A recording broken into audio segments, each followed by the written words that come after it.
Have you ever wondered why someone all of a sudden left your life? A friend, or maybe a relationship, maybe even a family member that grew distant and it felt like a loss. But deep down, for some reason inside, you knew and felt that it was necessary. Sometimes what might feel like rejection is actually God's redirection. He's redirecting our lives by taking people out of them. And a lot of times we might think that that's rejection, but in the meantime, He has a whole path that we don't even know about. So today we're going to talk about why God removes people in our lives and how that removal ends up being a blessing. Let's get into it. This is the pruning principle.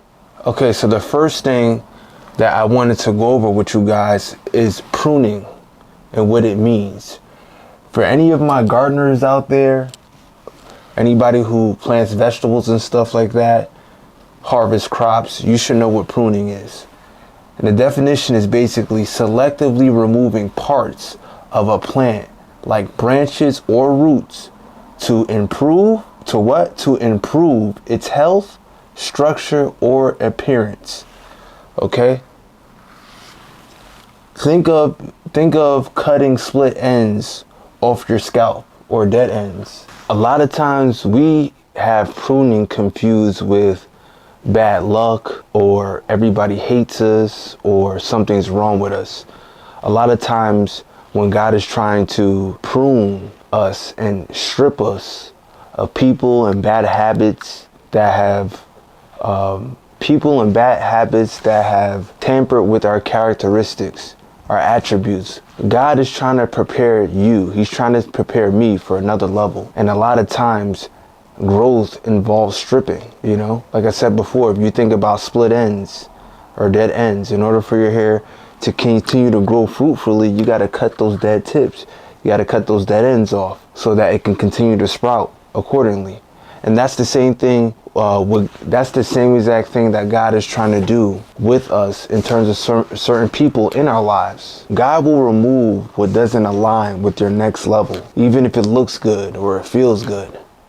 If it's not aligned with your purpose in the future, He's going to take it away, especially if you're favorite. Pruning is painful, but it's a divine setup for spiritual promotion. I want you guys to keep in mind and remember that pruning does not mean you have bad luck. It means that God is working within you. So what He's working within you can work for you. John chapter 15 verse 2 even reads, He cuts off every branch in me that bears no fruit, while every branch that does bear fruit, He prunes so that it will be even more fruitful. Clinging to dead connections plus hesitation to adjust is going to only delay your destiny. How many people can relate to this? There's been so many people in our life that we should have let go long ago, or God took them out of our lives, but we went back, but we continued the relationship, even though we knew we shouldn't have. And we had hesitation to get rid of them, or hesitation to readjust our life. And these two deadly combos, all you're doing is wasting time from your delayed destiny. And then we wonder why we wake up in the morning, we feel depressed, or we feel like we can't get to the next level. Part of that is because God is trying to get rid of some of the people in our lives, and we have to just have faith in Him and adjust to that. But we don't want to, because we're used to feeling comfortable. We're used to having our person or a certain relationship with certain friends. And God is saying no. Even if these people were meant to be in your life, maybe they weren't meant to be in your life for this particular season. And that's something that we all have to try to understand and get. Because if not, all you're going to do is just have a delayed destiny, a delayed response, more wasted time. And what you should have gotten in your 20s or 30s, you'll get in your late 40s, 50s, maybe even 60s. I don't know about you, but I want to enjoy my blessings as quick as possible on God's time. So it's very imperative to cancel out the clinginess, cancel out the hesitation to adjust. And if you do that, you'll be on the right path to get to your destiny when you're really supposed to get to it. Not delayed. No delayed flights over here. I want to be in the sky as quick as possible. I hope you guys understand this one for real. Now, for some of us, especially with good hearts, it's hard to admit, but people sometimes can be like weights, weighing you down. And you need to know when to remove the weights. Not everyone in your life is a bad person, but some of those people are weights. And if you don't release the weight, it can leave you grounded when God is trying to elevate you. The hard truth is that everybody can't go where you're going. This journey was meant for you and you alone. Hebrews chapter 12 verse 1 reads, "Let us throw off everything that hinders and the sin that so easily entangles." Now to me, what that's saying is that anything that's not meant for us on our journey, anything that's stopping us, anything that's slowing us down, anything that has us in sin, it's time to cut it loose. I mean, don't get me wrong. No one is perfect. But at the end of the day, you know when someone is clearly not serving anything in your life. They're not pouring into anything. They're constantly negative, a Debbie Downer. They're not encouraging, nothing. What's the point of having them there? I'll wait. Now let's get into divine separation for spiritual preservation. Sometimes God will separate you from people, not because they're wrong, but because you're growing. It's not about judgment or judging others, but it's about protecting what God has for you or what he has coming for you. He is preserving your purpose because elevation requires isolation. I'm going to say that again. If you want to elevate, you have to separate, aka isolate. You know, with me, I always had to learn the hard way. There were seasons that I felt alone. I didn't feel, important, or I didn't feel not cared about, but there was times that I felt lonely. There was times I felt like no one could understand me, or I felt like I was the only person going through this.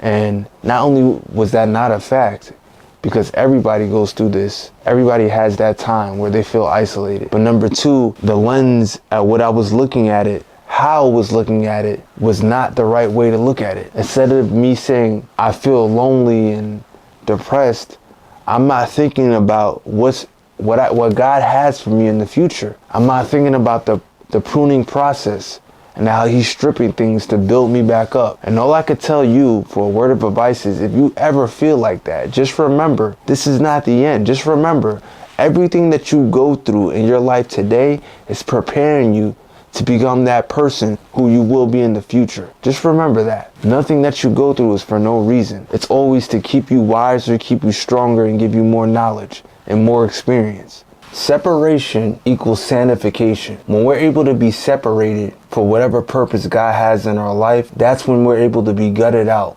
That's when we're able to be cleansed, to be purified for whatever he has for us. And sanctification eventually leads to what? Spiritual strength, spiritual growth. And that is where we want to be. All of this stuff ties into one of the other. And separation will increase your sanctification because you're focused on, what God has for you, and you know that this is a time of focus, not a time of balance in your life. And it is so important to take note and to actually just pay attention to what's going on. People leaving your life, friends, relationships. You got to pay attention to stuff like that because you don't know what God is trying to show you, what he has for you. You're becoming the person that you're supposed to be, and that requires stripping. That requires a renewal of the mind and the spirit, which a lot of times means getting rid of people that you're not supposed to have in your life. This is very, very important.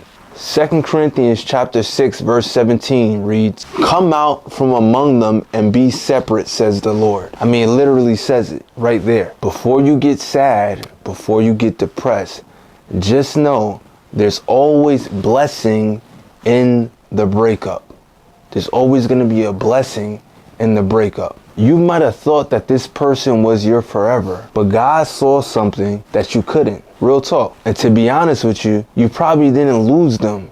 You probably were saved by them. When people walk away, do not chase them. Bless them, release them, and trust God with the rest. Bless, release, and trust God with the rest. Romans chapter 8 verses 28 reads, "And we know that in all things God works for the good for those who love him. Joseph had to be separated from his brothers to actually get to the palace. What looked like betrayal, but was actually a setup from God. But at the time, he didn't know that. And neither do you, neither do us, from the things that we go through. God is removing them out of your life for a reason. People in our lives are for seasons a lot of the times. And when they're removed, it's for a reason. The blessings and the breakup, the blessings and the removal of certain people in your life is focusing on trusting God. When you are willing to let go and live in the release of that person and you trust God, you will have the elevation that will give you the elevation to get to your next step in your purpose. And it'll all make sense. And don't forget, trusting comes from what? It comes from having Godfidence. You don't got to worry about trusting yourself. Trust God. When you trust God, you will elevate. It's that simple. Learn how to live. Learn how to cherish the release. Learn how to cherish when God is releasing things in your life. You might have a job that he's releasing you from, and you're thinking to yourself, man, I got to pay my bills. Things get tight. Everyday life happens. But you have no trust in him, so you start getting flustered. And next thing you know, by you just trying to get something, you might have missed your blessing. Or you didn't take that test that you were supposed to get certified because you were scared, you were fearful. Trust God. And we have to, and it's even harder when it comes to people, but that's the whole point. The harder it gets, the more you have to trust them, because you can't lean on yourself. I hope you guys understand this one as well. I hope you guys get that concept, and I hope you guys can apply this daily. I hope you guys get this, and I hope you guys can apply this daily to your life. I hope you guys enjoyed the video. I would love to know in the comments what season you're going through. How are you dealing with people being removed from your life? And what are you learning from your experience? I'm dropping an e-course very soon. And if you guys like this video, we're going to go more in depth during the course once it drops. Smash the like, hit the subscribe. And until next time, guys, God bless. Stay confident. Deuces.